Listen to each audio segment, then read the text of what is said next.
Grassy Posse Packer Nation. Welcome to another episode of Packcast, the podcast where you don't have to be a Packers fan, but it sure does help. I'm your host, Tom Grassi, and today we are going to be taking a look at the AFC West, breaking it down, and really seeing this is a division that, for me, is completely up in the air.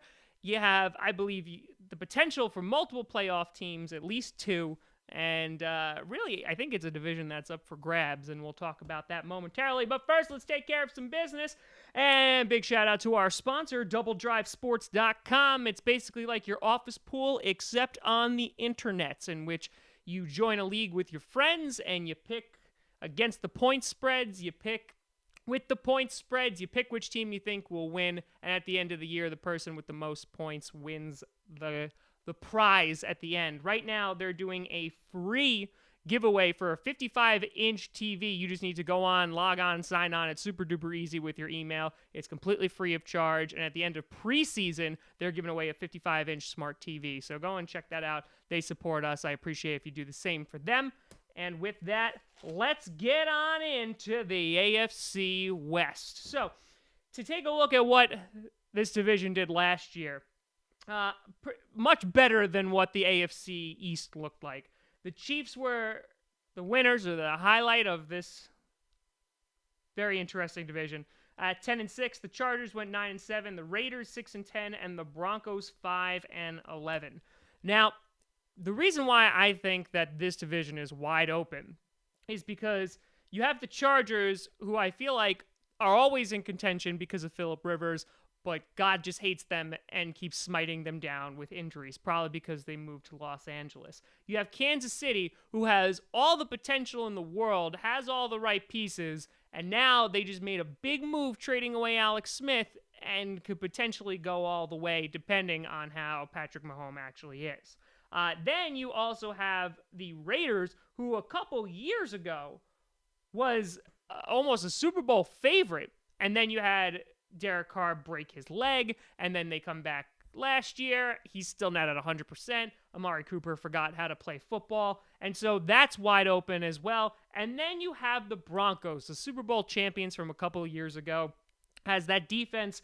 There's been a lot of key players that have left. Peyton Manning is obviously flown into the wind. No more C.J. Anderson, and instead you have Case Keenum leading the charge, the former Vikings quarterback, after they made a plea for Kirk Cousins to come on over to Denver.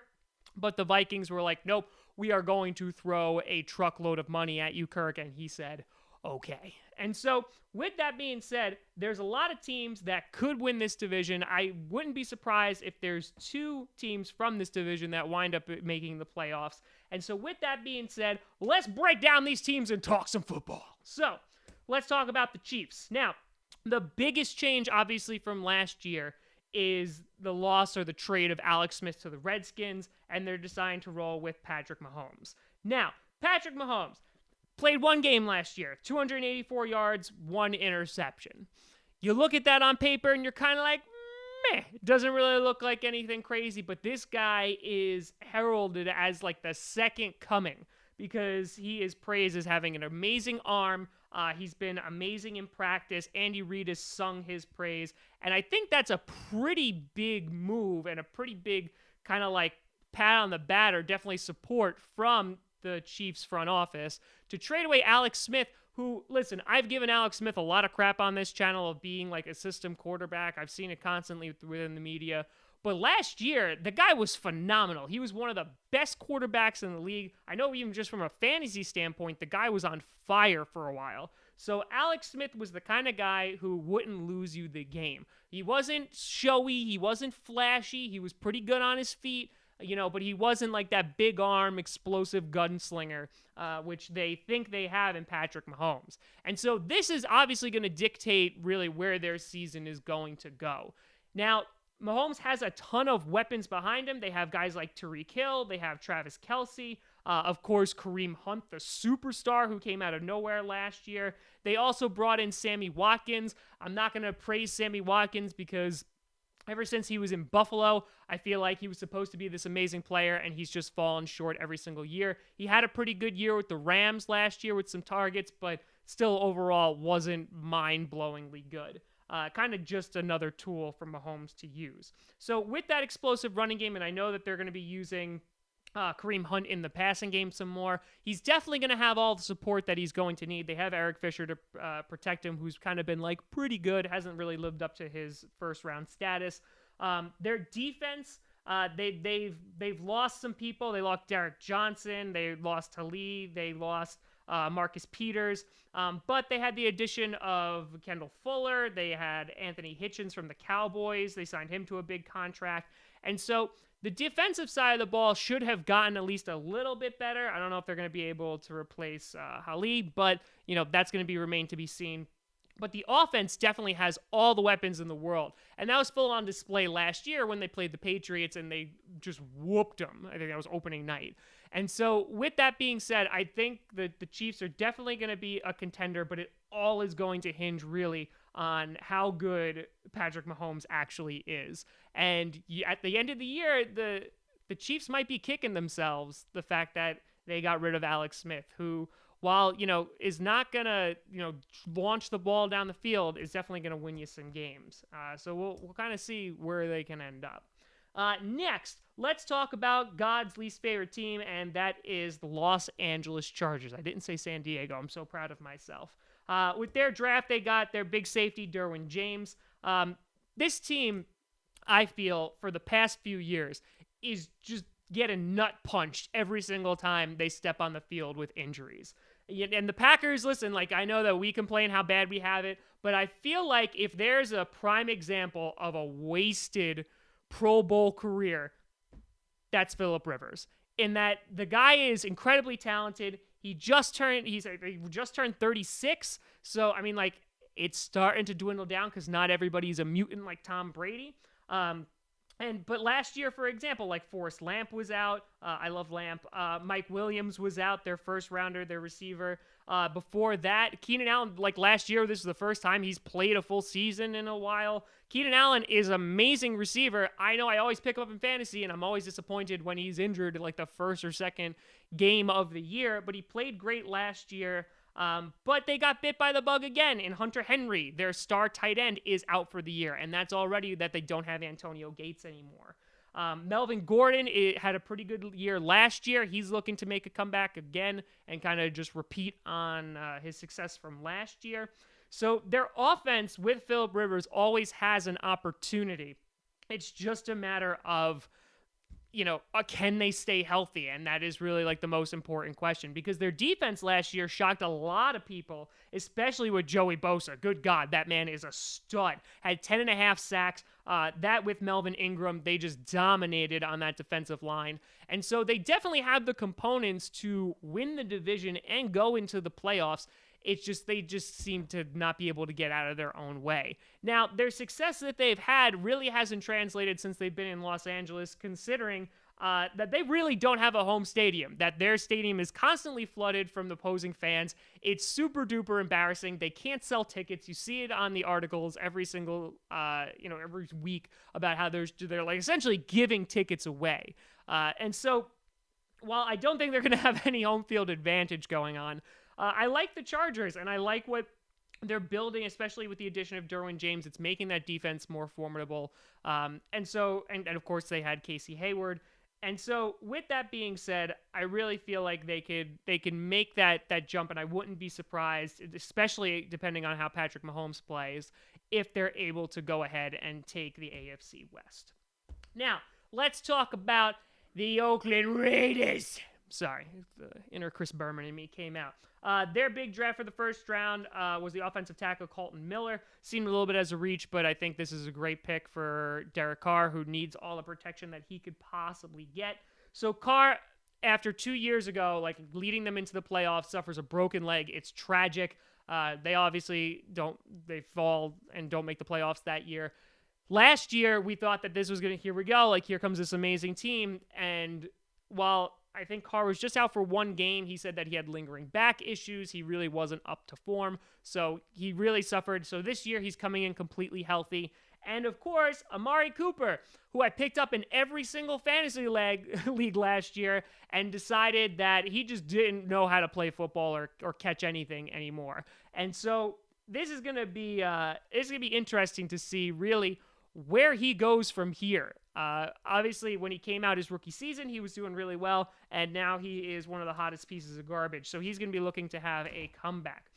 Of course, you can't talk about the Raiders without mentioning their new coach with John Gruden, who, speaking of buttloads of money, they just pulled up the dump truck right next to his house and just buried him in money to get him to come back. Their defense, right, it was really not that great last year, but whenever you have Khalil Mack on the team, he's obviously a difference maker. But rumors coming out that Khalil Mack is not really happy. People were talking about like the Packers getting him or the Raiders wanting to trade him. So, I mean, if they lose Khalil Mack, I don't think that's going to benefit the team at all. They also have, Derek Carr has some new weapons that he could throw to, Martavius Bryant, and, oh man, Jordy Nelson. Oh, nope. I'm not over it. I'm not over it. Yeah, so Carr's been coming out in camp saying how great Jordy is, and he can't believe the Packers let him go. And you know, I'm not really that upset. It's something that I'm completely over. Really. Oh man, I think I'm having some technical difficulties. I don't really know if it's recording it. I miss you, Jordy. I miss you so much. And we're back, folks. So that being said, he definitely has some more targets that he could throw to, and I see the Raiders, again, they could be taking that extra step to becoming those Super Bowl favorites that they were 2 years ago, and they could win the division either. So I think it's really a three-way race between the Raiders, the Chiefs, and the Chargers. Now, the last but potentially least team, and it pains me to say, but the Denver Broncos. Now, the Broncos, they had a stud in Bradley Chubb fall to them in the first round. And so Elway hopped on that, which was definitely the right thing to do. They also picked up Cortland Sutton, who was projected at sometimes to be a first-round wide receiver pick. He also made the decision not to draft a quarterback when there was one available. They were unable to get Cousins because he went to Minnesota, and instead they opted with Case Keenum. Now, Case Keenum is obviously an upgrade from what they had, and he still has some of those weapons. Emmanuel Sanders was really injured last season, and Demaryius Thomas forgot, again, how to catch a football. He was really disappointing last year as well. And so now with both of those guys coming in and being healthy, I think that's going to be beneficial for them as well. And Case Keenum is a little bit of an upgrade from what they had. Now, their defense, right, is a little bit of a different story. It's not the same defense from the Super Bowl. They've lost over the past few years. They lost Ware, Talib, Trevathan. And so with that being said, it's with Chubb that's like starting to get back to where they were, being a defensive-minded football.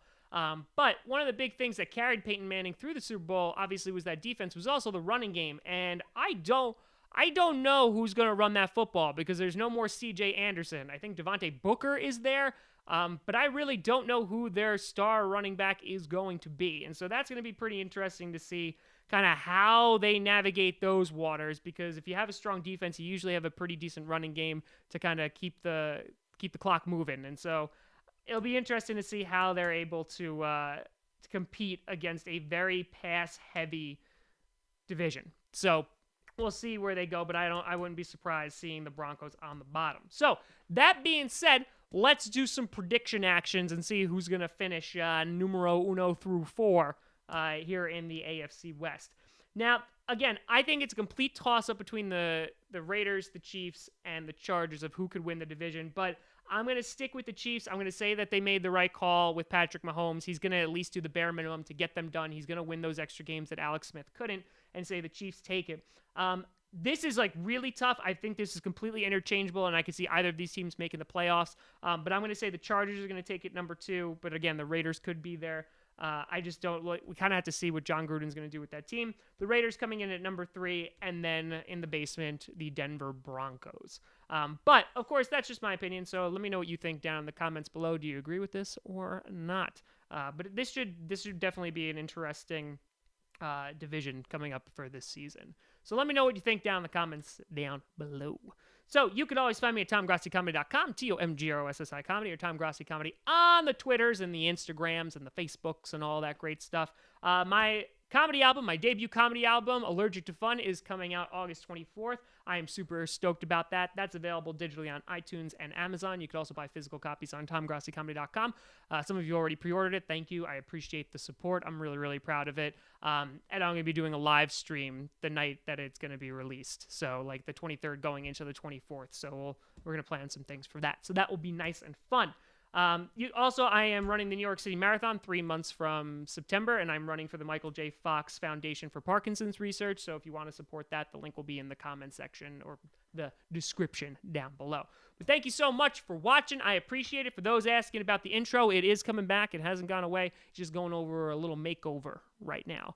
And then final thing, Mark Murphy, the interview is happening next Wednesday, so you have until next Wednesday to get any of your questions down. Leave them in the comments that you would like me to ask him, and I'll see what I can do. So, that being said, thank you so much for watching. I'm Tom Grossi, and as always, go Paco.